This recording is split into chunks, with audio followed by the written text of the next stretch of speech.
So it's a Tuesday morning, January 2026, somewhere in America. A nurse is finishing a night shift, or a teacher is marking homework before class. A construction worker is clocking in at God knows when. Normal people doing normal things, trying to make ends meet ends.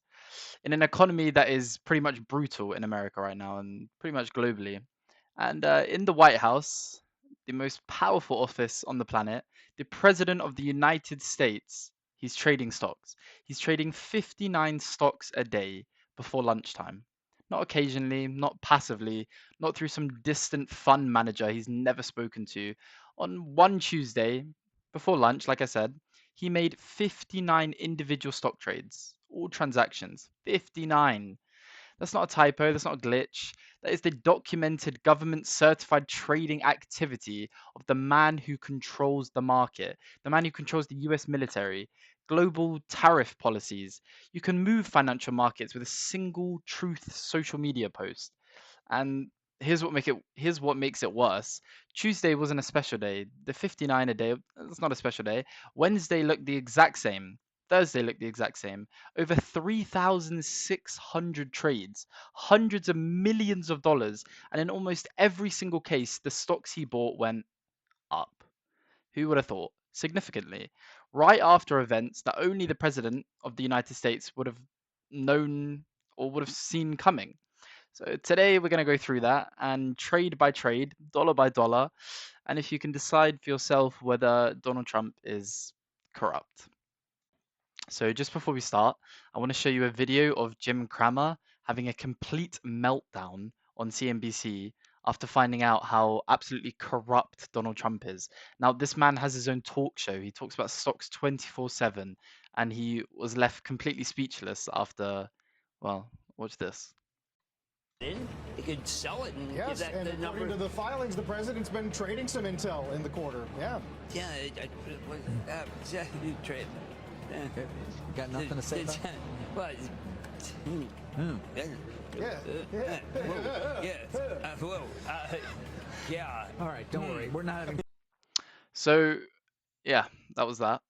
On May 14th, the US office, the government, they published Trump's Q1 2026 financial disclosures, basically what stocks he's been trading and what he's been messing around with. And the filings showed about 3,642 security transactions in just one quarter.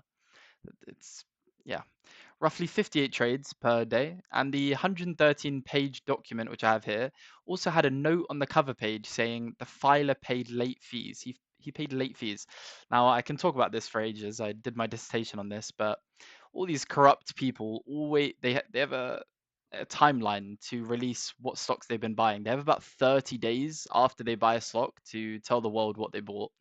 And Trump has so much fucking money that he doesn't care. He will publish what he's bought months later and make about 10 million, then pay 5 million in fees. So yeah, you get the grasp. Anyways, the total value was at least 220 million, and it potentially went up to about 750 million. Someone can quote me if that's wrong, but yeah, that's that for you. And Wall Street analysts said it looked less like a presidential disclosure and more like a hedge fund's balance sheet. So yeah, Donald Trump's outperforming professional mathematic PhDs hedge funds. So yeah, no sitting president in modern history has actively traded individual stocks whilst in the office. He is the first man to do this.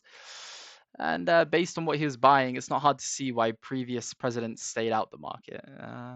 So yeah. So what was he actually buying? A lot of people might click on this video for that exact reason. So basically on February 10th, Trump's account opened a 1 million, it was either 1 million or 5 million position in Dell in between those numbers. The account never sold a single share. Then on May 8th, Trump stood in front of a White House audience and said, go out and buy Dell. He even posted a Twitter, like a tweet of him buying Dell, an AI generated image of him buying Dell's stock.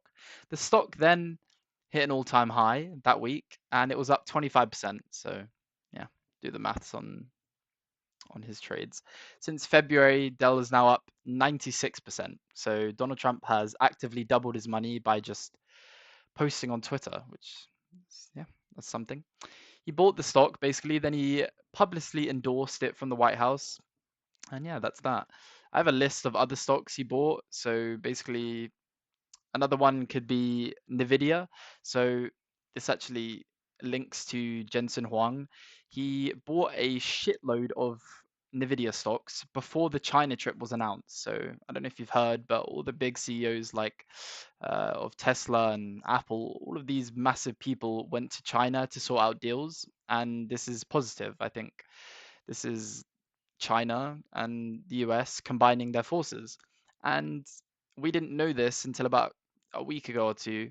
And Donald Trump bought a load of Nvidia stocks just before that. So Jensen Huang must have told Donald Trump something. So yeah, it's not just Donald Trump, it's the entire world.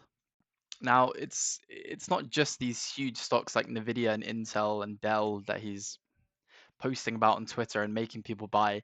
It gets even weirder. It's a loophole. It's a spiral. So on January 28th, during the national egg shortage, it was dominating news headlines. Trump bought Cal-Maine Foods. That's their name. The country's largest egg producer. He sold 2 months later in a band 2 to 5 times larger than his purchase. So when the world's going crazy about eggs, he just bought the company and sold it for more 2 months later. The turnaround is insane. And then on February 2nd, just like a week later, his stock account bought 1 to 5 million of Kura Sushi. No one's ever even heard of this thing. It's a conveyor belt sushi chain, which they only turn about 14 million a year. And then he sold the company again for a shitload of money. Now, the White House has a response to all of this, and it's technically true, which makes it even worse. So, before returning to the White House, Trump transferred all of his assets into a trust managed by his son. By his son. Donald Trump, he noted there are no legal or practical barriers preventing Trump from handing down his assets to his son. If you compare this to like Obama and Bush, they both handed their assets to independent third-party managers with zero communication. So they had no way in insider trading. Trump's trust is run by his own son, apparently. So when asked directly whether transactions reflected Trump's personal direction or managed accounts, the OGE declined to clarify. He then later on said it's a family business masquerading as government ethics compliance. And because the law was never written to stop a president from doing this, there's nothing illegal about it. However, he is literally everything he does is illegal and he's not being stopped. But it's not just Trump's, it's not his single personal trades, it's the pattern around the policy announcements, which is just even worse. 5 minutes before Trump posted about Iran on social media, on Twitter, a 1.5 billion futures bet appeared in the market, bigger than any other future purchase at this moment. Senators publicly demanded answers. Who was it? Trump, his son, or a White House staffer? Then walk through to April 9th, Trump announced a surprise tariff. The Nasdaq surged 12%, the S&P jumped 10%, its biggest day ever since 2008. The Dow climbed over 3,000 points, and anyone who knew 24 hours in advance stood to make billions. So, yeah, Trump made billions. Senators and big names wrote to the White House demanding answers on whether Trump or his son or his administration officials engaged in insider trading informed by advanced knowledge or tariff policy changes. And the craziest thing about this is no investigation was ever launched on this. No charges were filed. The White House called it a baseless reporting. The 1.5 billion bet was never traced. It's in plain sight that the US president insider traded over 1.5 billion dollars and not a single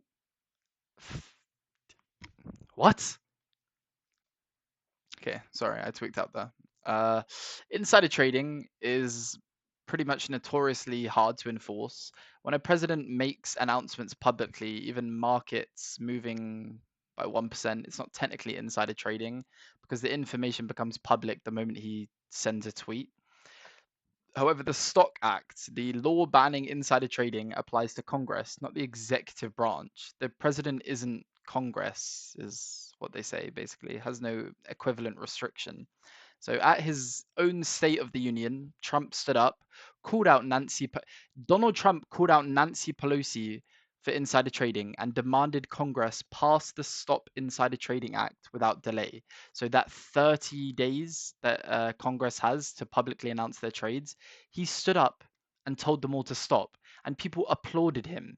He's the one that is paying fines himself so he can do the same thing. He has that amount of it's mind-boggling. It's absolutely mind-boggling. The man who called out Congress stock trading is the insider stock trader, and it's obvious. He's not even hiding it. So, lastly, I want to give you a small statistic. So, Trump's family have reportedly taken in nearly 4 billion since last year. 4 billion. What the fuck can a man do with 4 billion? Through stocks, crypto, foreign gifts, and pardons. The trades keep going, like I said, the last 3 months, and the investigations don't follow them. So, the law as written allows Donald Trump to take in 4 billion worth of insider information, and not a single investigation follows.